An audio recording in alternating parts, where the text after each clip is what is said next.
The Philippine capital city of Manila is home to 1,652,171 people based on the last population and housing census in 2010.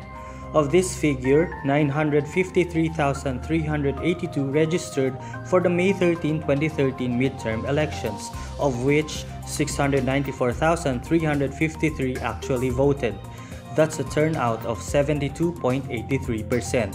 For the upcoming May 9, 2016 presidential elections, the Commission on Elections' preliminary report has tallied an estimated 56.4 million individuals who have registered to cast their votes based on 97% of the registration results submitted by the Commission's regional offices. Out of this number, an estimated 6.2 million come from the National Capital Region, where Solo hails from. COMELEC is still finalizing the figures for those who registered in Manila, including its 5th district, which has the jurisdiction over Ermita, where Solo and his family reside.